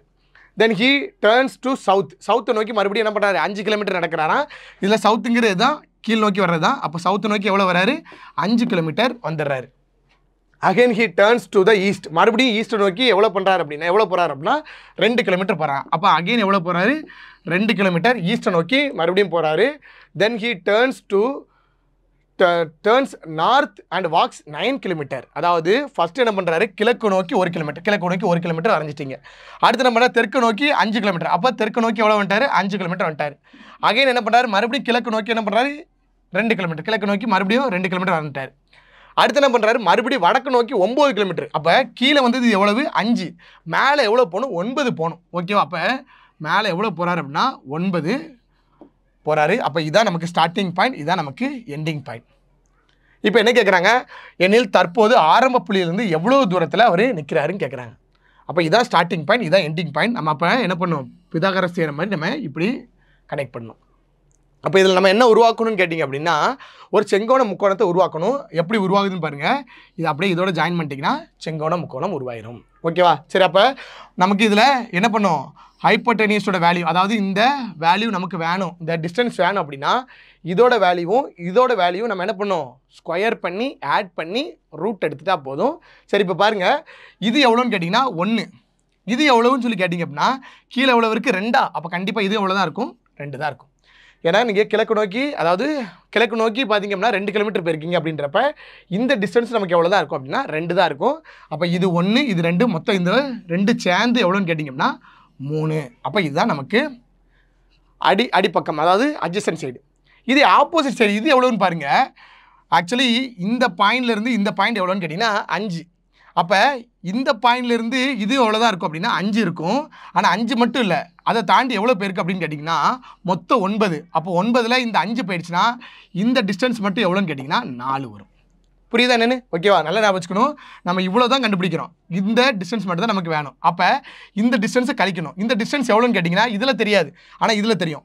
இது எவ்வளோன்னு கேட்டிங்கன்னா 5னா கண்டிப்பாக இது எவ்வளோ தான் 5. அப்போ 9ல் 5 மைனஸ் பண்ணால் இது எவ்வளோன்னு கேட்டிங்கன்னா 4. அப்போ பாருங்கள், இது நமக்கு 3, இது நமக்கு 4. இப்போ நமக்கு தெரிஞ்சிடும் ஹைப்போடெனியஸோட square is equal to adjacent square plus opposite square. So opposite 4 square, adjacent 3 square, hypotenuse square is equal to, அப்போ இது எவ்வளவு, மறுபடியும் 25 வரும். ஹைப்போடெனியஸ் ஸ்கொயரோட வேல்யூ 25. அப்போ hypotenuse is equal to 5 kilometre. Answer எவ்வளோன்னு கேட்டிங்கன்னா 5 கிலோமீட்டர். இதுதான் கரெக்டான ஆன்சர். ஓகேவா? ஸோ அப்போ ரீசனிங்கில் 4வது டைப் என்னன்னு கேட்டிங்க அப்படின்னா இந்த டிஸ்டன்ஸ் அண்ட் டைரக்ஷனில் ஷார்ட்டஸ்ட் டிஸ்டன்ஸ் கண்டுபிடிக்கிறது. ஸோ அப்போ இது 4வது டைப். அடுத்து பாருங்கள் 5வது டைப்பு. 5வது டைப் என்னன்னு கேட்டிங்கன்னா ஃபைண்ட் ஏ ஆங்கிள். ஓகேவா? ஆங்கிள்னு சொல்லி பார்க்கும்போது நீங்கள் நல்லா ஞாபகம் வச்சுக்கணும், இதில் கிளாக் வைஸ் ஆன்டி கிளாக் வைஸ்னு வரும். ஓகே, அந்த சம்மை நீங்கள் அப்ரோச் பண்ணும்போது எப்படி பண்ணணும்னா கிளாக் வைஸ் எல்லாம் ஒன்றா எடுத்துடணும், ஆன்டி கிளாக் வைஸ்லாம் ஒன்றா எடுத்துடணும், ரெண்டையும் மைனஸ் பண்ணிடணும். ஏன் சார் மைனஸ் பண்ணுறேன்னா கிளாக் வைஸுக்கும் ஆன்டி கிளாக் வைஸும் ஒன்றுக்கு ஒன்று ஆப்போசிட் சைடு. ஓகேவா? அது எப்படி அப்ரோச் பண்ணலாம் நான் உங்களுக்கு சொல்கிறேன் பாருங்கள். ஃபஸ்ட் என்ன கொடுத்துருக்கான் பாருங்கள், என் man is facing south. First என்ன கொடுத்துருவான், ஒருத்தன் எந்த திசையை பார்த்து நின்றுட்டு இருக்கான்றதை கொடுத்துருவான். கொடுத்துட்டு அவன் கிளாக் வைஸில் சுற்றுறான், ஆன்டி கிளாக் வைஸில் சுற்றுறான்னு சொல்லிட்டு சம்முக்கு போவாங்க. அப்போ ஃபஸ்ட்டு என்ன பண்ணணும், அவன் எந்த திசையை பார்த்து நிற்கிறான்றதை ஃபஸ்ட்டு எடுத்துக்கணும். அப்போ பாருங்கள், இதான் திசை, எதை பார்த்து நிற்கிறாரு, சவுத்தை பார்த்து நிற்கிறாரு. ஓகேவா? சவுத்தை பார்த்து நிற்கிறார். நீங்கள் இதில் கூட என்ன பண்ணிக்கலாம், கோடு மாதிரி வரைஞ்சிக்கலாம். ஓகேவா? சவுத்தை பார்த்து நிற்கிறார். இப்போ என்ன பண்ணுறாரு அப்படின்னா 135 டிகிரி ஆன்டி கிளாக் வைஸ் டைரக்ஷனில் சுற்றுறாரு. அப்போ பாருங்கள், நமக்கே தெரியும் 135 ஆன்டி கிளாக் வைஸ்னால் இப்படி இடதுபுறமாக போகணும். கிளாக் வைஸ்னால் இப்படி சுற்றும், ஆன்டி கிளாக் வைஸ்னால் இப்படி சுற்றும். கரெக்டாக இப்படி சுற்றணும். கரெக்டாக? அப்போ பாருங்கள் 135 டிகிரி ஆன்டி கிளாக் வைஸில் போகிறானா. அப்போ பாருங்கள், நமக்கு ஆல்ரெடி தெரியும் இது நமக்கு ஈஸ்ட்டு, இது நமக்கு நார்த்து. கரெக்டாக? பாருங்கள், சவுத்துக்கும் ஈஸ்ட்டுக்கு நடுவில் எவ்வளவு, 90 டிகிரி. அப்போ பின்னாடி வந்துட்டார். ஆனால் 90 மட்டும் வரல, எவ்வளோ, 135. அப்போ 135னா நமக்கு இது ஒரு 45 டிகிரி எக்ஸ்ட்ரா வரணும். அப்போ 45 டிகிரின்றப்ப இது எவ்வளோ, என்ன டைரக்ஷன், நார்த் ஈஸ்ட். கரெக்டாக? நார்த்துக்கும் ஈஸ்ட்டுக்கு நடுவில் இருக்குது, வடக்குக்கும் கிழக்கு நடுவில் இருக்கிறது வடகிழக்கு. அப்போ 135 டிகிரி அவர் என்ன பண்ணிட்டார் அப்படின்னா நமக்கு எங்கே வந்துட்டார் அப்படின்னா ஆன்டி கிளாக் வைஸில் வந்துட்டார். அடுத்து என்ன பண்ணுறாரு அப்படின்னு பாருங்கள், தென் 180 டிகிரி கிளாக் வைஸ் டைரக்ஷன். மறுபடியும் என்ன பண்ணுறாரு, 180 டிகிரி கிளாக் வைஸில் சுற்றுறாராம். அப்போ ஆன்டி கிளாக் வைஸில் 135 போயிட்டார், கிளாக் வைஸ்ன்னு சொல்கிறப்ப மறுபடியும் பின்னாடியே வராரு. எவ்வளோ வராரு, 135 வந்தால் மறுபடியும் சவுத்துக்கு வந்துடுவார். ஆனால் 135 வரல, 180 போகிறாருன்னா அதையும் தாண்டி போகிறாரு. அதையும் தாண்டி எவ்வளோ வரணும், 45 டிகிரி எக்ஸ்ட்ரா வரணும். அப்போ 45 டிகிரின்றப்ப என்ன டைரக்ஷன் வரும், இது நமக்கு வெஸ்ட்டு. அப்போ சவுத் வெஸ்ட் டைரக்ஷனுக்கு அவர் வந்திருப்பார். கரெக்டாக? ஏன்னா நீங்கள் இங்கேருந்து இங்கே போனது 135, பின்னாடி வந்தது எவ்வளவு, 180 வரீங்க. அப்போ 180 வந்தீங்க அப்படின்னா எங்கே வந்துடுவாருன்னு கேட்டிங்கன்னா வெஸ்ட்டுக்கும் சவுத்துக்கும், அதாவது தெற்குக்கும் மேற்குக்கும் நடுவில் தென்மேற்கு திசையில் அவர் வந்திருப்பார். ஸோ அப்போ இதுதான் நமக்கு லாஸ்ட்டாக அவர் வந்து டேர்ன் பண்ணி அவர் சுற்றி வந்து நின்ன திசை. என்ன கேட்குறாங்க, இப்போ எந்த திசையை பார்த்து அவர் நிற்கிறாருன்னு கேட்குறாங்க. எது கரெக்டான ஆன்சர், சவுத் வெஸ்ட். ஸோ அப்போ நீங்கள் இப்படி போயிட்டு ஆன்டி கிளாக் வைஸ் வரைஞ்சி அடுத்து கிளாக் வைஸ் வர்றதுக்கு பதிலாக என்ன பண்ணிடணும், கிளாக் வைஸ்லாம் ஒன்றா எடுத்துக்கோங்க, ஆன்டி கிளாக் வைஸ்லாம் ஒன்றா எடுத்துக்கோங்க, ரெண்டையும் கழிச்சிருங்க. எது பெருசாக இருக்கோ அந்த திசையில் வரக்கூடிய கழிச்ச அமௌண்ட்டை சுற்றுங்க. அதான் கரெக்டான ஆன்சராக வரும். பாருங்கள் எப்படின்னா ஃபஸ்ட் என்ன பண்ணிட்டாரு, அவர் சவுத்தை நோக்கி நிற்கிறான்ட்டாங்களா பாப்பா. சவுத்தை நோக்கி நிற்கிறாரு. நான் வரைஞ்சிட்டேன். நார்த்து, இங்கே ஈஸ்ட்டு, இங்கே வெஸ்ட்டு. பாருங்கள், ஆன்டி கிளாக் வைஸ் எவ்வளவு கொடுத்துருக்கான் அப்படின்னு சொல்லி பார்த்தீங்கன்னா ஆன்டி கிளாக் வைஸ் எவ்வளோ 135. கிளாக் வைஸ் எவ்வளோ கொடுத்துருக்கான் அப்படின்னு கேட்டிங்கன்னா 180. ரெண்டையும் மைனஸ் பண்ணுங்கள். 180 135 மைனஸ் பண்ணால் எவ்வளோ வரும்? 45. 45 டிகிரியில் நம்ம சுற்றணும். எந்த திசையில் சுற்றணும்? கிளாக் வைஸாக ஆன்டி கிளாக் வைஸான்னு கேட்டிங்கன்னா இதில் எது பெருசாக இருக்கோ அந்த திசையில் சுற்றணும். ஆன்டி கிளாக் வைஸ் 135 தான். கிளாக் வைஸ் எவ்வளவு? 180. அப்போ எந்த திசையில் மட்டும் சுற்றினா போதும்? 45 டிகிரி கிளாக் வைஸில் மட்டும் சுற்றினா போதும். அப்போ இந்த இடத்துல இருந்து 45 டிகிரி கிளாக் வைஸில் வரப்போது எங்கே வரும்னு கேட்டிங்கன்னா சவுத் வெஸ்ட். எவ்வளோ? 45 டிகிரி கிளாக் வைஸில் வந்தால் போதும். ஆன்சர் என்னன்னு கேட்டிங்கன்னா சவுத் வெஸ்ட். ஓகேவா? நமக்கு தென்மேற்குன்றது ஆன்சர் வரும். புரியுதா என்ன சொல்கிறேன்னு? நீங்கள் கிளாக் வைஸ் போயிட்டு சுற்றிட்டு ஆன்டி கிளாக் வைஸ் வரதுக்கு பதிலாக clockwise anti clock wise minus பண்ணுங்கள். எது பெருசாக இருக்கோ அந்த திசையில் சுற்ற போகிறோம். எவ்வளோ சுற்றணும்னு கேட்டிங்கன்னா இந்த ரெண்டையும் மைனஸ் பண்ணி என்ன வேல்யூ வருதோ அந்த வேல்யூவை மட்டும் சுற்றினாலே ஆன்சர் வந்துடும். ஓகேவா? இன்னொரு சம் சொல்கிறேன் பாருங்கள். அதே இதில் 5வது டைப்பில் 2வது சம் பாருங்கள். A man is facing towards west. ஒருத்தர் மேற்கு திசையை பார்த்து நிற்கிறார். இதான் மேற்கு திசை.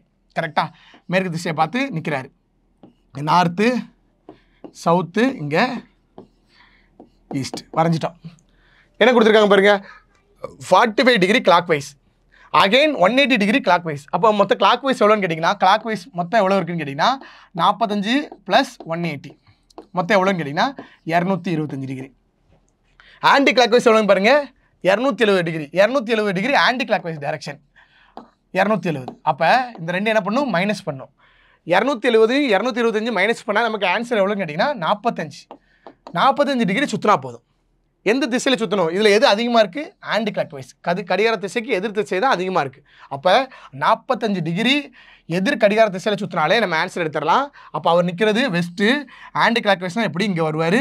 இங்கே வந்தார் அப்படின்னா எங்கே வரணும்? 45 டிகிரின்னு பார்க்கும்போது சவுத் வெஸ்ட். நம்ம ஆல்ரெடி சொன்னோம். ஆங்கிள்னு சொல்லி பார்க்கும்போது 90 டிகிரினா எவ்வளவு, 45 டிகிரினா எவ்வளோன்னு சொல்லி ஆல்ரெடி பார்த்தோம். 45ன்னு பார்க்கும்போது ரெண்டு பெரிய திசைக்கு நடுவில் தான் சுற்ற முடியும். அப்போ இந்த ரெண்டுக்கு நடுவில் தான் வரும்.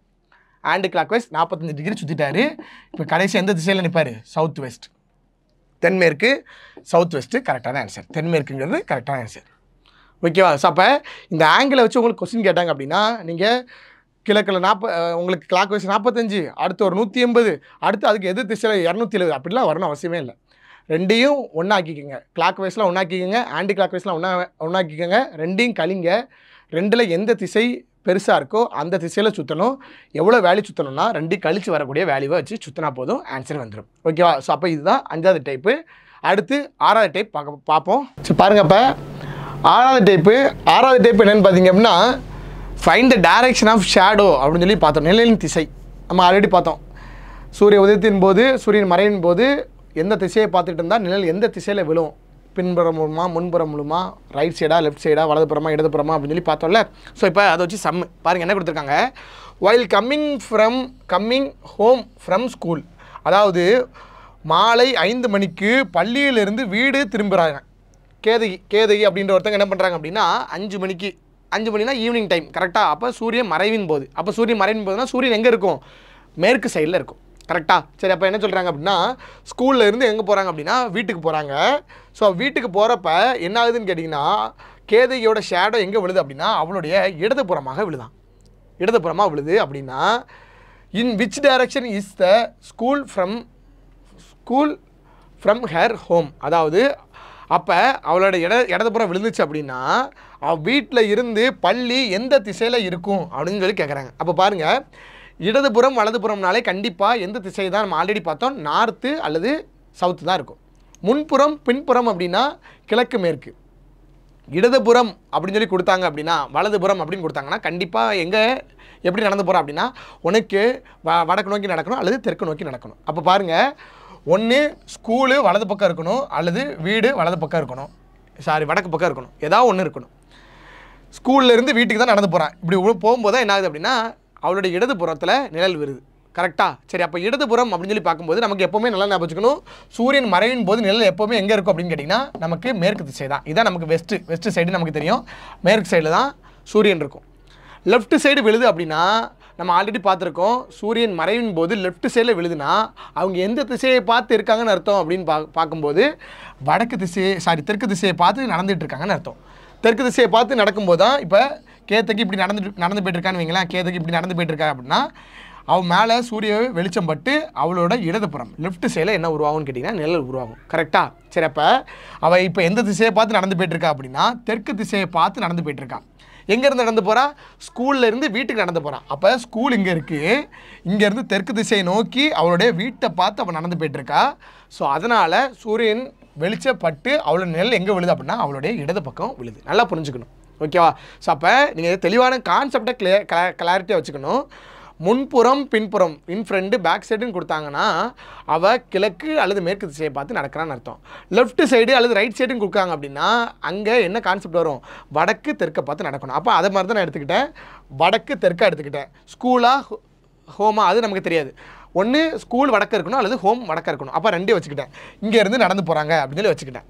ஏன் அப்படி வைக்கிறேன் அப்படின்னா அவளோட இடதுபுறம் விழுது. சூரியன் பார்த்திங்கன்னா நமக்கு எங்கே இருக்குது அப்படின்னா எப்போவுமே வெஸ்ட் சைடில் தான் இருக்குது. ஸோ அப்போ ஈஸ்ட் சைடில் தான் நிழல் உருவாகும். அப்போ எந்த திசையை பார்த்து நடந்துகிட்டு இருக்கும்போது ஈஸ்ட் சைடில் நிழல் உருவாகும்னு கேட்டிங்க அப்படின்னா தெற்கை பார்த்து நடந்து போய்ட்டு இருக்கும்போது. அப்போ ஸ்கூல் எங்கே இருக்குது? வடக்கு பக்கம் இருக்குது. ஸ்கூல்லேருந்து எங்கே போய்ட்டுருக்கா? இப்போ தெற்கு திசையை பார்த்து போய்ட்டுருக்கேன். ஏன்னா தெற்கு திசையில் தான் என்ன இருக்குது? அவளுடைய வீடு இருக்குது. அப்போ ஸ்கூல் மேலே இருக்குது, வீடு கீழே இருக்குது. இப்போ கொஸ்டின் என்ன கேட்குறாங்க? Which direction is the school from her home? அவளுடைய வீட்டில் இருந்து ஸ்கூல் எந்த திசையில் இருக்குன்னு கேட்குறாங்க. வீட்டு கீழே இருக்குது, ஸ்கூல் மேலே இருக்குது. மேல் நோக்கி திசை என்ன திசை? வடக்கு திசை. அப்போ கரெக்டான ஆன்சர் என்ன கேட்டிங்கன்னா நார்த். அப்போ நார்த்துங்கிறது கரெக்டான ஆன்சர். வடக்கு திசையை நோக்கி தான் அவள் வீட்டில் இருந்து ஸ்கூலு வடக்கு திசையை பார்த்து இருக்குது. இங்கே கொஸ்டினை நல்லா தெளிவாக அண்டர்ஸ்டாண்ட் பண்ணிக்கோங்க. அப்போ இது கரெக்டான ஆன்சர் என்னன்னு கேட்டிங்கன்னா வடக்கு திசை. ஓகேவா? சரி, இது ஒருத்தரை வச்சு கொடுக்குறது. ரெண்டாவது மாடல் பாருங்கள், என்னென்னு கேட்டிங்கன்னா 2 பேரை வச்சு கொடுக்குறாங்க. என்னென்னு பாருங்கள், என்ன கொடுத்துருக்காங்க பாருங்கள். மோகன் and Vinay R the 2 brothers who are facing each other. 2 பேரும் ஒருத்தர் பார்த்து நிற்கிறாரு. மோகன், வினய். ஸோ பாருங்கள், மோகன் ஷேடோ ஆஃப் மோகனுடைய நிழல் falls on left side of Vinay. அதாவது ஒருத்தர் பார்த்து நிற்கிறாங்க. வினயின் இடது பக்கத்தில் யாருடைய நிழல் விழுது? மோகனின் நிழல் பார்த்தீங்கன்னா வினயின் இடது பக்கத்தில் விழுது. நான் உங்களுக்கு ஆல்ரெடி சொல்லிட்டேன், லெஃப்ட்டு ரைட்டுலாம் வந்துச்சு அப்படின்னாலும் நீங்கள் கண்ணை மூடிட்டு சொல்லிடலாம் அவங்க வடக்கு தெற்கை பார்த்து நிற்கிறாங்க அப்படின்னு சொல்லிடலாம். ஓகே, முன்புறம் பின்புறம்னா கிழக்கு மேற்கா நிற்கிறாங்க. இந்த பாயிண்ட் மட்டும் மறந்துடாதீங்க. இன் ஃப்ரண்டில் விழுது, பேக் சைடில் விழுது அப்படின்னா அவங்க ஒருத்தர் எப்படி பார்த்து நிற்கிறாங்க? கிழக்கு மேற்க நோக்கி நிற்கிறாங்க. கிழக்கு மேற்கு, ஒருத்தர் கிழக்கு பார்த்து நிற்கிறார், ஒருத்தர் மேற்க பார்த்து நிற்கிறார் அப்படின்னு எடுத்துக்கணும். லெஃப்ட் சைடு ரைட் சைடுன்னு சொல்லி சொன்னாங்கன்னா நீங்கள் கண்ணை மூடிட்டு போட்டலாம். அவங்க 2 பேரும் எந்த திசையை பார்த்து நிற்கிறாங்க? ஒருத்தர் வடக்கு பார்த்து நிற்கிறார், ஒருத்தர் தெற்க பார்த்து நிற்கிறார். அப்போ ஒருத்தர் பாருங்கள், ஒருத்தர் தெற்க பார்த்து நிற்கிறாரு, ஒருத்தர் வடக்கு பார்த்து நிற்கிறார். இப்போ இதில் நீங்கள் நல்லா ஞாபகம் வச்சுக்கணும், இந்த இடத்துல அவன் எந்த சன்ரைஸாக சன்செட்டாக அப்படின்னு எதுவுமே கொடுக்கல அப்படின்னா நீங்கள் நல்லா ஞாபகம் வச்சுக்கணும், அதை நீங்கள் சன்ரைஸாக எடுத்துக்கணும். ஓகே, ஒருவேளை கொடுத்துருந்தாலும் பிரச்சனை, கொடுக்கலன்னு வைங்களேன், சன்ரைஸாக நீங்கள் எடுத்துக்கணும். அப்போ சன்ரைஸ்னால் ஈஸ்ட் டைரக்ஷனில் தான் நமக்கு சூரியன் இருக்கணும். ஓகேவா? ஸோ அப்போ பாருங்கள், என்ன கொடுத்துருக்காங்க அப்படின்னா ஷேடோ ஆஃப் மோகன் falls on left side of Vinay. ஓகேவா? ஸோ அப்போ பாருங்கள், மோகனுடைய நிழல் தான் உருவாகுது, ஆனால் அது வினைக்கு இடது பக்கத்தில் இருக்கான். நல்லா ஞாபகம் வச்சுக்கணும். இப்போ நானும் இன்னொருத்தர் எனக்கு ஆப்போசிட்டில் இருக்கார். எனக்கு ரைட் சைடுனா அவருக்கு அது என்ன சைடு அப்படின்னா லெஃப்ட் சைடு. எனக்கு லெஃப்ட் சைடுனா அது அவருக்கு என்ன சைடுன்னு கேட்டிங்கன்னா ரைட் சைடு. நல்லா ஞாபகம் வச்சு பாருங்கள். இப்போ இதான் எனக்கு வலது, இதான் எனக்கு இடது. கரெக்டாக? இது நான் இப்படி திரும்பி இருந்தேன் வைங்களேன், இதான் எனக்கு இடது, இதுதான் எனக்கு வலது. கரெக்டாக? அப்போ ஒருத்தர் பார்த்து நிற்கிறார் அப்படின்னா என்னோட நிழல் எனக்கு பக்கத்தில் இருக்கவருக்கு லெஃப்ட் சைடாக விழுதுன்னா எனக்கு எந்த சைடாக இருக்கணும்?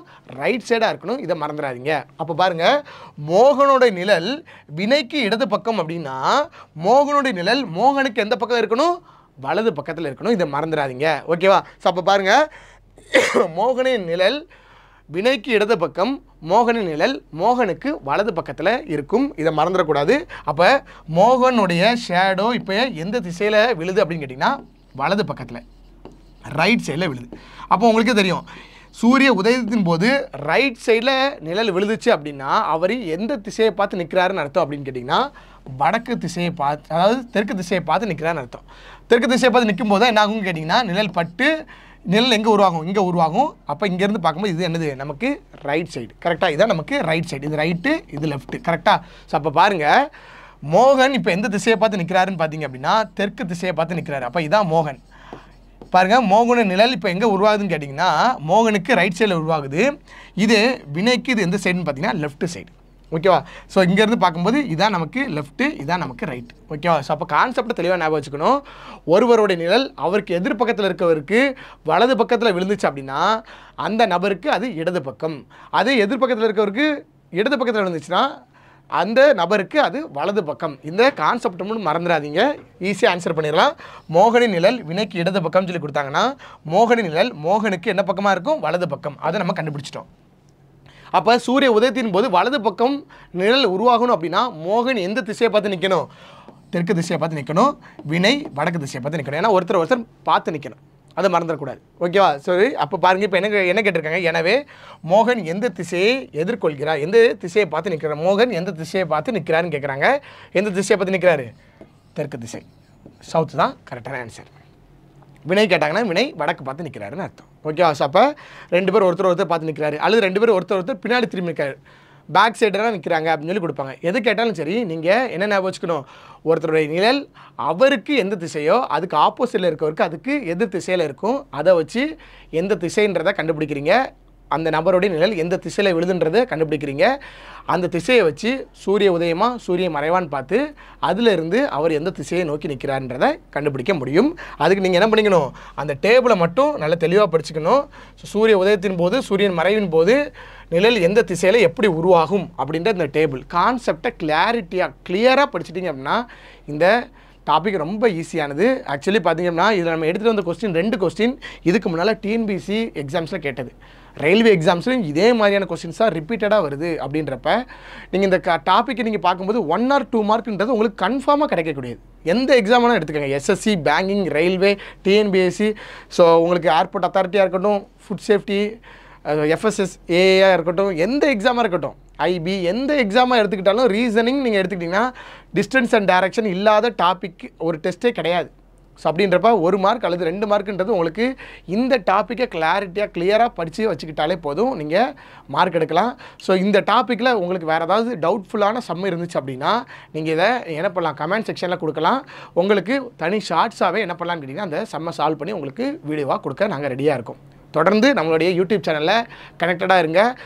உங்களுக்கு அடுத்த என்ன டாபிக் வேணும், ரீசனிங்கில் என்ன டாபிக் உங்களுக்கு வீடியோ வேணும், அதை கூட நீங்கள் என்ன பண்ணலாம்? கமெண்ட் செக்ஷனில் கொடுக்கலாம்.